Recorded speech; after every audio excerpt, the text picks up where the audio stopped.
Olá, vamos começar agora a revisão sobre nossa aula de metabolismo de proteínas. A palavra proteína, ela vem do grego proteus, que significa aquele que chegou primeiro ou o principal. Isso porque as proteínas foi o primeiro nutriente a ser considerado essencial para a vida humana. E as proteínas têm diversas funções no nosso organismo. Isso porque as proteínas conseguem ter diferentes estruturas, quase infinitas estruturas. Porque, ao contrário do carboidrato, onde a gente tem poucos tipos de monossacarídeos, as proteínas nós temos 20 tipos de aminoácidos diferentes. E a ligação, a sequência desses 20 aminoácidos é que vão determinar a estrutura da proteína. Dentre das categorias de função que essas proteínas têm, nós temos as proteínas que são catalisadoras, ou seja, são as enzimas, são aquelas que são chamadas de ases, palavras que terminam com ases, como a hidrolases, que tem a função de digestão, as ligases, que tem a função de ligar compostos, de unir compostos, montar compostos, temos as isomerases, temos as transferrases, as oxirredutases. Então, a gente tem diversos tipos de enzimas no nosso corpo. As proteínas também podem ter a função de hormônio, Então, o hormônio tem aquela função de regular o metabolismo, como a insulina, como o glucagon. As proteínas têm a função estrutural, como, por exemplo, as proteínas que são contráteis, como a quitina e a miosina, que são responsáveis por dar contração muscular. Temos aquelas proteínas que são fibrosas, como colágeno, elastina, que dão firmeza, dão elasticidade à nossa pele, por exemplo. E temos as proteínas globulares, como a mioglobina, que tem a função de fazer transporte de gases. Temos as proteínas que são imunoprotetores, As imunoprotetores, que são os anticorpos, que estão bastante na moda por causa dessa pandemia, Nós temos os exemplos de IgG, IgE, IgM, IgA. As Igs são, então, imunoprotetores. Temos as proteínas que são transportadoras, então elas transportam alguma coisa. A gente tem os transportadores no sangue, como, por exemplo, a albumina, que transporta uma série de substâncias, transporta lipídio, transporta vitaminas e uma série de vitaminas pelo sangue.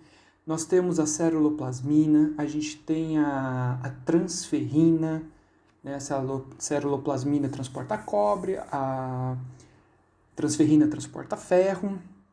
E a gente tem também os transportadores nas células, que são aqueles transportadores responsáveis de trazer alguma coisa de fora para dentro da célula ou fazer o contrário, retirar alguma coisa de dentro da célula. As proteínas também têm função de tamponamento, justamente porque as proteínas podem se comportar ora como ácido, ora como uma base, justamente por causa da sua estrutura. Elas podem ajudar no tamponamento do nosso corpo. As proteínas também funcionam como balanceadores de fluido, porque as proteínas têm a capacidade de atrair água. Então, quando a gente tem pouca proteína circulando no nosso sangue, isso vai dar uma situação onde a gente vai ter um excesso de água. E por osmose, a água tende a entrar nos interstícios, causando edema. Então, o nutricionista tem que ver a questão do edema, fazer o teste de edema nos pacientes. E, dependendo da condição socioeconômica, o tipo de dieta, um dos fatores que podem causar o edema é justamente a deficiência de proteínas. E as proteínas têm outras funções no nosso corpo, como adesão celular, então ela une células, armazenamento, então a ferritina, por exemplo, armazena ferro, fica armazenado numa proteína. A gente também tem as glicoproteínas, a junção de proteínas com carboidratos. A gente tem os proteoglicanos. Então, as proteínas também têm outras funções. Veja que em nenhum momento eu falei que uma das funções principais da proteína é dar energia. É claro que a proteína dá sim energia, Ela fornece 4 quilocalorias por grama. Porém, no corpo a função primordial, ou as funções primordiais das proteínas não é da energia, são exatamente todas essas aqui. Bom, as proteínas são feitas de aminoácidos, né? Então, o aminoácido é a menor porção das proteínas. A gente não consegue quebrar o aminoácido na digestão. Então, ele é a menor porção de uma proteína. A característica do aminoácido é que ele possui um carbono quiral, carbono alfa, tá certo? Isso significa que ele tem 4 coisas diferentes ligadas a ele. A gente tem a porção amino, a gente tem a porção ácida, por isso que ele chama aminoácido. Nós vamos ter um hidrogênio e nós temos, então, na quarta ligação com o carbono quiral, nós temos um radical. E é justamente a diferença dos compostos, os diferentes compostos que se ligam nesse radical é que vai dar, então, uma característica diferente para esse aminoácido. Nós temos 20 tipos diferentes de aminoácidos, ou seja, significa que temos 20 substâncias, 20 estruturas diferentes ligadas nesse carbono quiral. Tá? Aqui, exceto a glicina, que ela tem um hidrogênio, e também, depende da referência que você está estudando, pode dizer que tenha 21 ou 22 aminoácidos, porque algumas referências elas contam que a selenocisteína ou a selenometionina são aminoácidos diferentes. Outros autores falam que não, que é uma metionina, uma cisteína ligada apenas com um selênio. Então depende da referência, mas é bom ter em mente que a gente tem pelo menos 20 tipos de aminoácidos diferentes. As proteínas, então, elas vão ter estruturas diferentes e ela possui 4 tipos de estruturas, né, ou classificação de estruturas. A estrutura primária é quando um aminoácido se liga com outro através de uma ligação covalente, através de uma ligação peptídica. A gente tem a estrutura secundária, que existem 2 tipos de estruturas secundárias. A gente tem a alfa-hélice e a beta-folha. Tá? Se vai ser alfa-hélice ou beta-folha, vai depender justamente dessas interações que essas cadeias laterais, que esses radicais têm no aminoácido. E também vai depender da sequência que você tem de aminoácidos. Tá? Essa estrutura secundária ela é dada principalmente por pontes de hidrogênio. Tá? Então, se tem aminoácido que faz muita ponte de hidrogênio, faz pouca ponte de hidrogênio, aí eu vou ter estruturas secundárias diferentes. A estrutura terciária nada mais é do que o enovelamento, uma estrutura tridimensional dessa proteína. Ela começa a se enovelar, ela começa a se contorcer dentro dela mesma, ou pelo menos interagindo com ela mesma, dando uma estrutura terciária.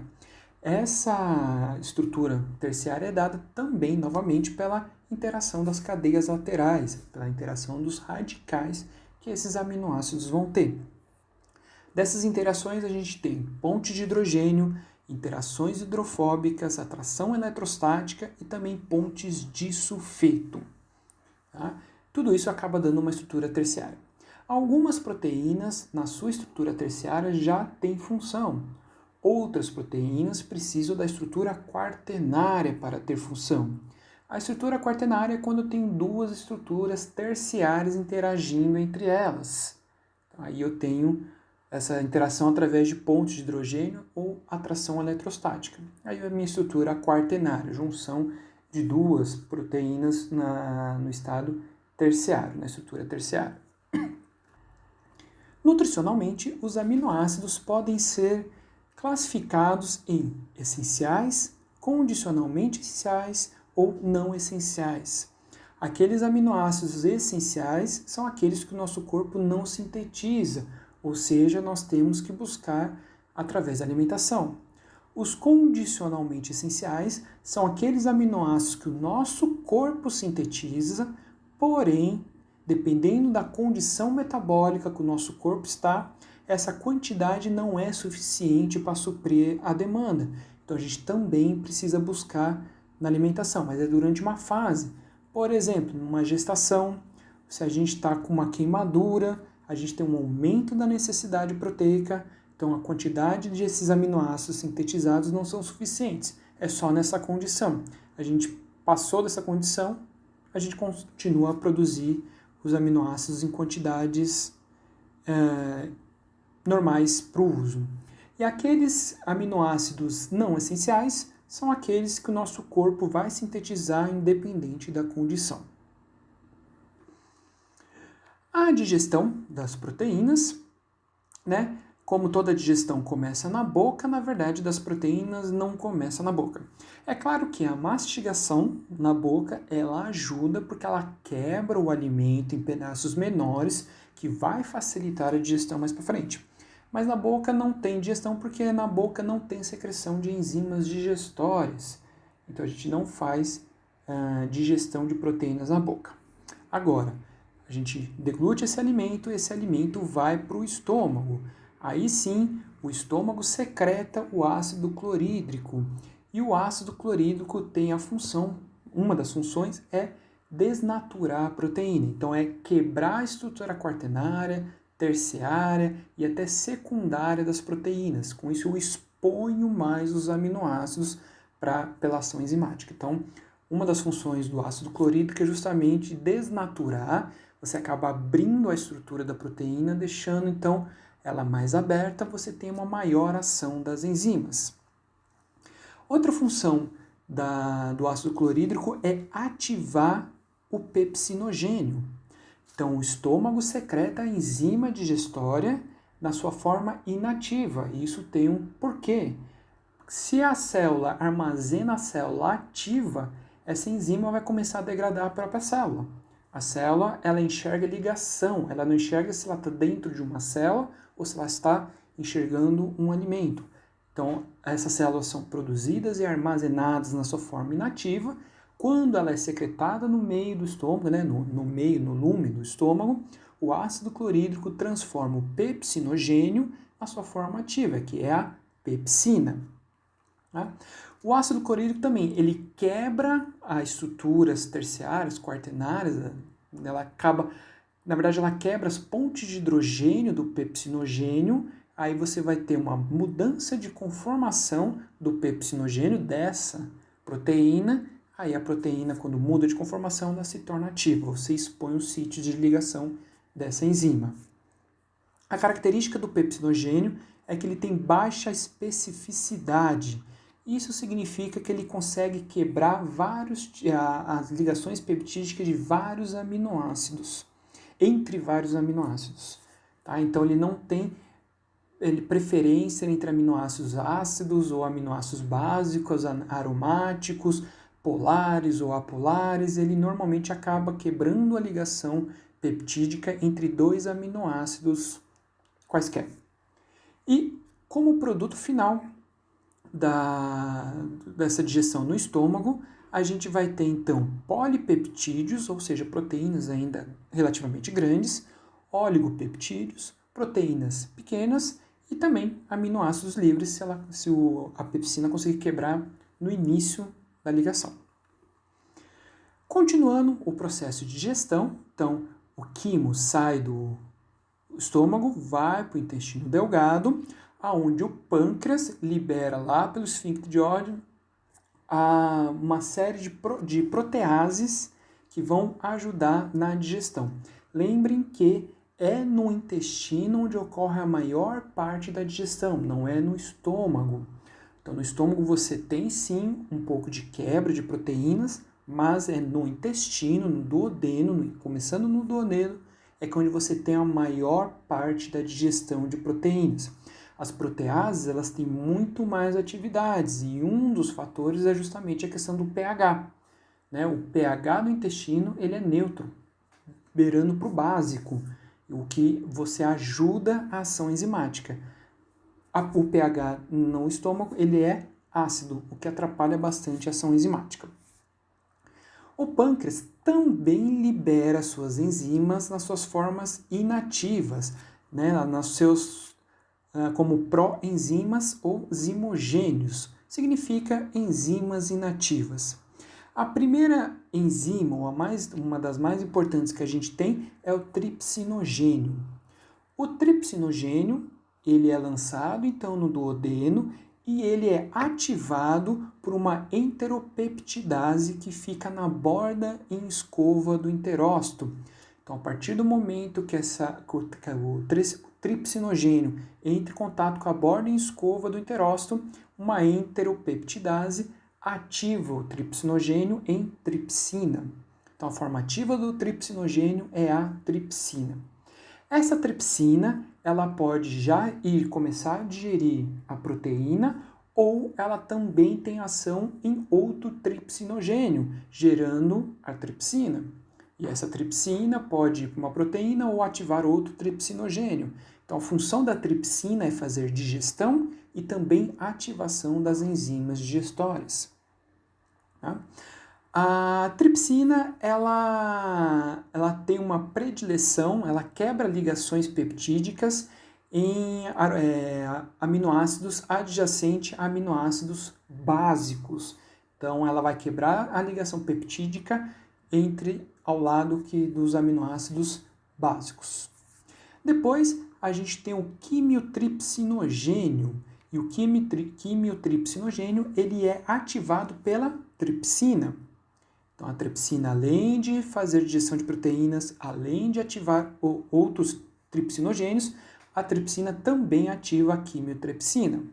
A quimiotripsina, ela quebra ligações adjacentes a aminoácidos aromáticos.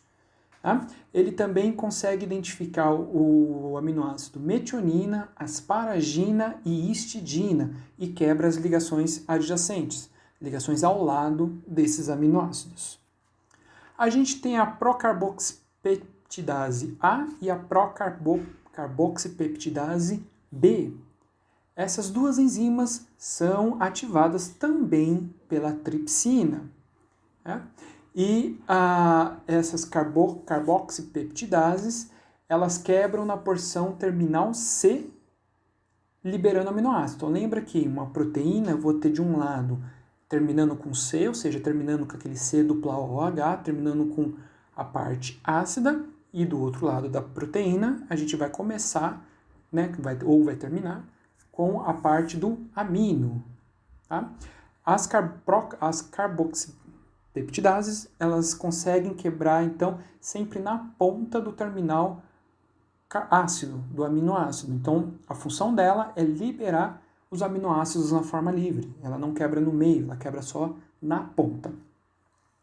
A gente também tem a proelastase e as procolagenases, que também são ativadas pela tripsina e a função delas é quebrar oligopeptídeos e também tripeptídeos. Né? A elastase acaba encontrando ou tem maior facilidade de quebrar a elastina e a colagenase, o colágeno. Terminando então a ação dessas enzimas, eu vou ter aminoácido livre, eu vou ter oligospeptídeos, tripeptídeos e também dipeptídeos. E a gente não consegue absorver proteínas grandes, a gente consegue absorver apenas aminoácidos e até um tripeptídeo a gente consegue fazer a absorção, mais que isso a gente não consegue. Então a gente precisa ainda continuar a digestão dessas proteínas. E a continuação é feita justamente pelas enzimas que estão na borda em escova do enterócito. Lembra muito a questão do carboidrato, né? Que a gente tem as disacaridases. Aqui na borda escova do enterócito, a gente também tem 3 tipos de enzimas que vão terminar o processo de digestão. A gente tem as aminopeptidases que vão quebrar na porção terminal M, na parte amino dos oligopeptídeos. Então, ela vai liberar aminoácido livre mais o oligopeptídeo e vai quebrando, até ficar um tripeptídeo, um dipeptídeo. A gente vai ter depois as tripeptidases que quebram tripeptídeo. Então, ela quebra uma ligação peptídica, então libera o aminoácido livre mais um dipeptídeo. E esse dipeptídeo ele vai ser quebrado por uma dipeptidilaminopeptidases, tá? Que a função dela é quebrar dipeptídeos. E ela também identifica a porção terminal N, a parte onde tem o grupamento amino desse dipeptídeo. Depois, então, esses aminoácidos, para serem absorvidos, eles podem ser absorvidos por uma série de transportadores que ficam no enterócito. Então, são vários tipos aqui, como L, B, Y+, X-AG, Y mais L. Então, a gente tem vários tipos de transportadores que vão reconhecer e vão transportar todos os aminoácidos. Por exemplo, mas alguns são específicos para determinados tipos de aminoácidos. Então, por exemplo, o transportador tipo L, ele consegue identificar leucina e aminoácidos neutros. Então, ele não consegue fazer absorção de aromáticos, por exemplo. Né? O transportador do tipo P, ele consegue identificar fenilalanina, tirosina, triptofano, isoleucina, leucina e valina, aromáticos e cadeia ramificada. Então, cada transportador vai reconhecer um tipo de aminoácido. É importante o nutricionista saber que tomar um pouco de cuidado na hora da suplementação de aminoácidos junto com refeições, por exemplo. Né? Por quê? Porque o aminoácido do suplemento ele vai competir pela absorção de um aminoácido vindo da dieta. Então, eu posso saturar o transportador e eu acabo não absorvendo todo o aminoácido, ou o aminoácido que é interessante. Então, por competição, normalmente eu vou absorver aquele aminoácido não está maior quantidade, né? Por competição, como está maior quantidade, tem uma maior probabilidade de se ligar a esse transportador. Então, tomem bastante cuidado na hora de fazer a suplementação de aminoácidos, né, ou de proteínas, porque pode competir com o mesmo transportador. Então, tomem cuidado na formulação também desse suplemento, para não competir.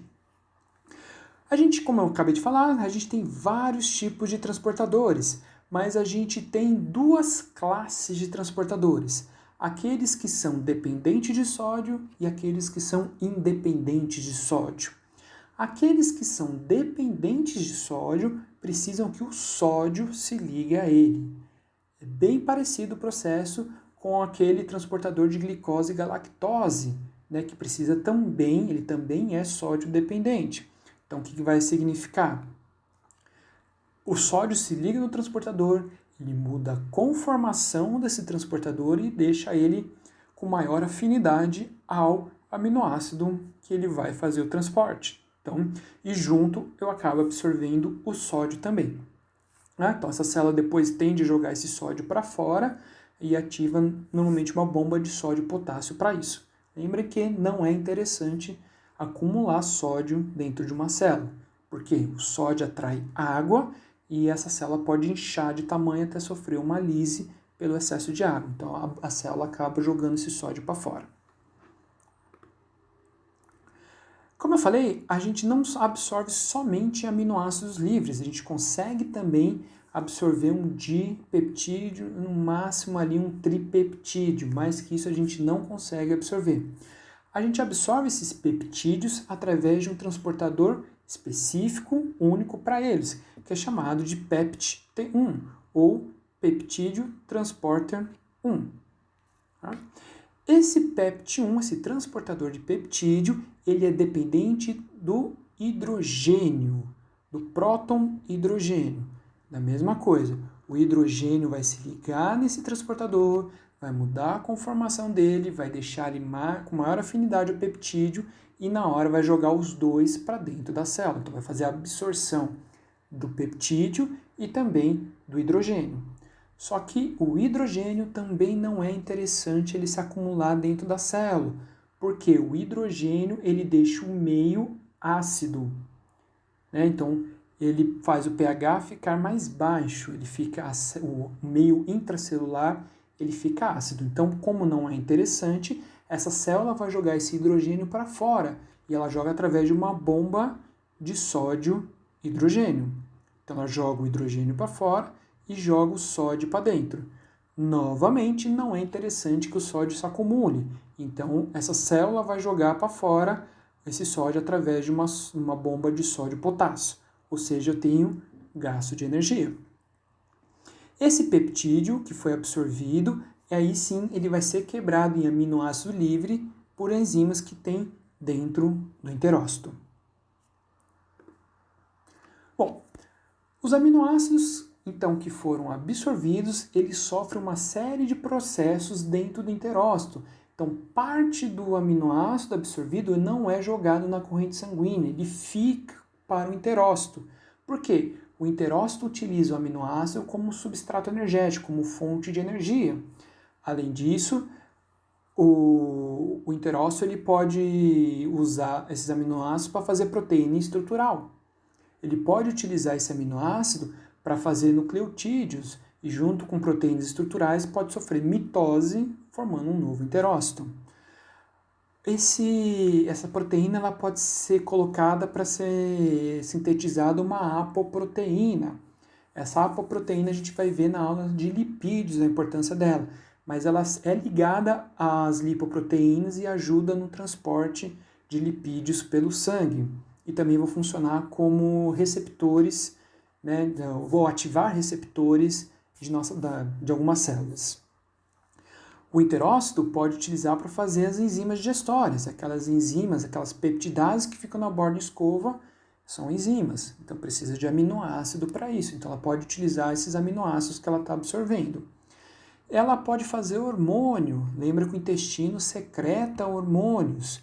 Então precisa de enzimas, precisam, né, de reações químicas. Então ela pode utilizar a proteína, o aminoácido que ela acabou de absorver para isso. E ela pode transformar um aminoácido em outro aminoácido, certo? Além disso, os 3 aminoácidos importantes que a gente pode citar então a glutamina, e a glutamina ela vai funcionar como fonte energética dos enterócitos, tá? Então ela é uma fonte primária de energia, os enterócitos gostam muito da glutamina e acabam utilizando ela como substrato energético. O enterócito usa a glutamina para fazer a mucina, para fazer muco, tá? Que é importante também ali em todo o processo digestório, no intestino também ela é importante. Através da glutamina a gente consegue fazer síntese de outros aminoácidos, como a alanina, o glutamato, o aspartato, a prolina, a ornitina e a citrulina, tá? E também é através da glutamina que consegue fazer a síntese do alfa-cetoglutarato, que também é um alfa-ácido muito importante, que tem uma série de reações. Uma delas é fazer desaminação, né? Então ela retira um grupamento amino de um outro aminoácido, ou ela pode fornecer, né, a glutamina fornece esse grupamento amino para um outro alfa-cetoácido, dando origem a um outro aminoácido. Um exemplo disso a gente pode pegar, por exemplo, a alanina. A alanina, quando ela ganha um grupamento amina, o piruvato, quando ganha um grupamento amina, se transforma em alanina. Então, essa glutamina pode fornecer esse grupamento amina. Ou eu posso pegar esse alanina, retirar o grupamento amina, passar para a glutamina, e essa alanina vai ser convertida em piruvato. E o piruvato pode ser metabolizado em glicose ou virar energia. Tá? A gente tem o glutamato. O glutamato ele é derivado da glutamina. Ele também forma o alfa-cetoglutarato, já que é derivado, né? Justamente quando ele doa um grupamento amino. Então, quando a glutamina doa um grupamento amino para um outro aminoácido, ou para fazer o ciclo da ureia, enfim, ela perde esse grupamento amino, a glutamina se transforma em glutamato. E o glutamato pode perder um segundo grupamento amino, se transformando aí sim num alfa-cetoácido, se transformando num alfa-cetoglutarato. O glutamato ele é utilizado também então, na síntese alanina-piruvato, depende se está dando ou retirando o grupamento amina da alanina-piruvato. O glutamato participa da síntese da glutationa, que é uma enzima antioxidante, né, que faz então a proteção das nossas células contra os radicais livres. Tá? Então, a glutamina, a glutationa ela é bem importante justamente como uma proteção das nossas células. E a gente também tem o aspartato, que ele é utilizado no metabolismo da alanina piruvato também, para fazer essa síntese, e também na transformação do alfa-cetoglutarato em glutamato, né? E forma o oxaloacetato. Então, é a partir do aspartato é que o oxaloacetato ele é formado, e o oxaloacetato vai para o ciclo de Krebs para fazer a obtenção de energia, né? Então, quando eu desamino o aspartato, ele se transforma no oxaloacetato. Tá? Então, participa também. Então, esse aspartato pode doar o grupamento amino para o glutamato se converte em glutamina e o aspartato se converte em oxaloacetato. Na aula, lá no livro, tem um esqueminha bonitinho justamente com esses três, né? Glutamina, glutamato, alanina, piruvato e aspartato, oxaloacetato, e como um ganha do outro, um perde para o outro, e sim você tem a transformação do composto. Tem aquela figurinha lá. Bom, dos aminoácidos que vão para a corrente sanguínea, ou seja, não são metabolizados no enterócito, né? Eles vão ser transportados pelo sangue e vão entrar para essas células, para esses tecidos extraintestinais, pelos transportadores parecidos com aqueles que a gente viu, então, na absorção dos aminoácidos. Mas alguns órgãos ele tem um transportador a mais que é chamado de transportador do ciclo gama-glutamil. E ele é utilizado para fazer transporte de aminoácidos neutros, né? E ele vai utilizar a glutationa. Então, voltando aqui, né, a função do glutamato, fazer a glutationa, que então, além de ser uma enzima antioxidante, ela ajuda a fazer o transporte extracelular para o meio intracelular de aminoácidos. A glutationa ela é a junção de 3 aminoácidos, da glicina, cisteína e do glutamato. Então, como que é feito esse ciclo gama-glutamil? Então, a glutationa... Aqui o mouse não está funcionando. A glutationa ela vai se ligar a um grupamento que fica na membrana dessas células chamado gama-glutamil transpeptidase. Então a glutationa se liga, na verdade quem vai se ligar é o glutamato. O glutamato presente na glutationa se liga ao gama-glutamil e a porção cisteína e a porção glicina fica intracelular.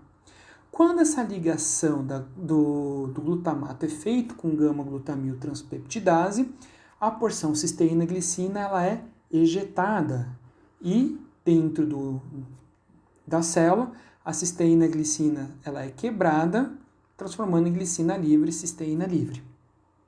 Tá? Bom, esse gama-glutamil, que é a junção dessa transpeptidase com o glutamato, vai fazer a ligação do aminoácido que vai ser absorvido. Esse aminoácido se liga com o glutamato. Então, quando há essa ligação, tanto o glutamato quanto o aminoácido é internalizado, ou seja, é feito a absorção desse composto. Depois, né, então eu vou ter aqui o glutamato mais o aminoácido dentro da célula, né, então eu vou ter esse complexo enzimático gama-glutamil. Eu vou ter a gama-glutamil ciclotransferase, que a função dela é quebrar a ligação do aminoácido com o glutamato. Então, eu vou ter o aminoácido livre, e esse aminoácido vai ser metabolizado dentro da célula. Eu vou ter, então, uma série de reações onde eu vou refazer o meu glutamato, e esse glutamato vai ser religado com a cisteína e a glicina, formando glutationa. Essa glutationa vai para a membrana, se liga com o grupamento gama-glutamil, transpeptidase, onde o glutamato fica para fora, a cisteína-glicina fica para dentro, é quebrado e eu começo o ciclo novamente. Tá? Então é um ciclo onde eu vou criando esses transportadores de aminoácidos para dentro da célula. Bom, O metabolismo de aminoácidos, né, também que a gente tem o fígado, que é um dos principais órgãos que acabam metabolizando as proteínas. O fígado acaba secretando, acaba sintetizando e jogando para o corpo uma série de proteínas importantes. Entre elas a gente tem a albumina, que tem a função de transporte de substâncias, então ela transporta tanto os nutrientes que estão sendo absorvidos como nutrientes para outros órgãos, tanto que a albumina ela é a proteína mais abundante no nosso sangue. A gente tem também a pré-albumina, que é sintetizada no fígado e ela ajuda no transporte da vitamina A. Na aula de vitamina a gente volta a falar dela. A gente tem as globulinas, né, para fazer síntese de glicoproteínas, para fazer síntese de lipoproteínas. Novamente, na aula de lipídios a gente vai ver como isso é feito. Para fazer transferrina, né, a enzima, a proteína que transporta ferro. A gente tem as proteínas de fase aguda, né? Então, as interleucinas, TNF-alfa, proteína C reativa, então aquelas proteínas que estão ligadas no processo de inflamação, né, de resposta do organismo. A gente tem a glutationa, que é uma enzima antioxidante, né, que tem a atividade antioxidante. A gente tem a síntese da carnitina. A carnitina também vamos ver na aula de lipídios, mas é a carnitina que faz a transferência do lipídio de fora para dentro da mitocôndria. Então, para esse lipídio entrar para a mitocôndria para sofrer a beta-oxidação, eu preciso da carnitina para fazer esse transporte. A gente tem a creatina, né? A função da creatina é energia através do complexo ATP-CP, né? Creatina fosfato, onde ela recicla o ATP. Temos a carnosina, que ela também tem função antioxidante, e temos a colina, né, que faz parte do fosfolipídio e também do neurotransmissor acetilcolina. Quando eu tenho o acetil-CoA ligado com a colina, eu vou ter a síntese então, da acetilcolina mais coenzima A. O metabolismo de aminoácidos a gente pode dividir em dois processos. A gente pode dividir em anabolismo, que é quando a gente faz síntese de proteínas, e no processo de catabolismo, que é onde a gente degrada essas proteínas em aminoácidos para usar os aminoácidos. Em relação ao anabolismo, né, o anabolismo, a síntese de proteína, ela é feita ao longo do dia, também é feito à noite, mas a maior velocidade, a maior taxa de anabolismo, ela ocorre logo após as refeições. Isso porque o anabolismo ele é estimulado pela insulina. Então a insulina ela ajuda no processo, ela estimula o processo de anabolismo.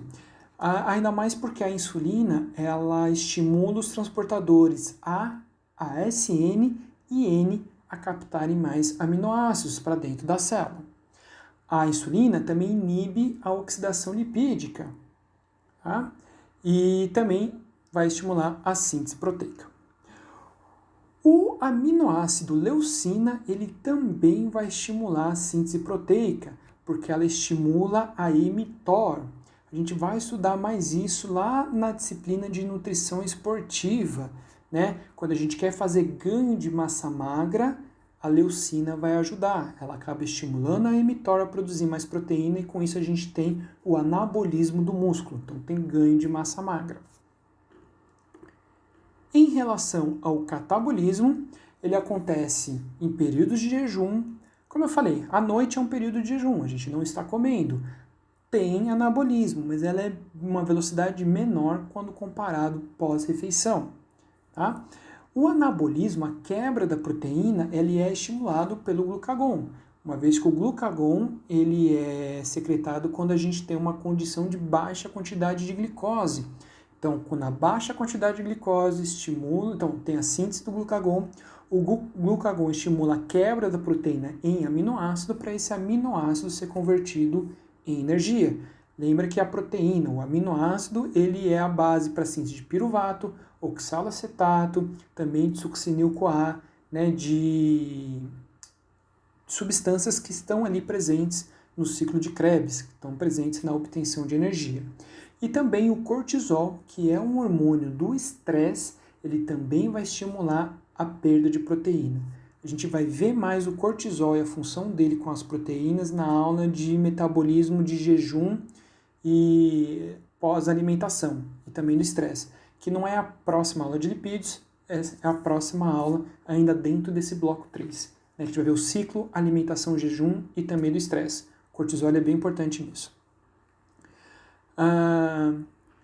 Após as refeições, o fígado ele vai reter 50% a 60% dos aminoácidos, justamente porque, lembra que em alguns slides anteriores, o fígado ele faz uma série de proteínas importantes no nosso corpo.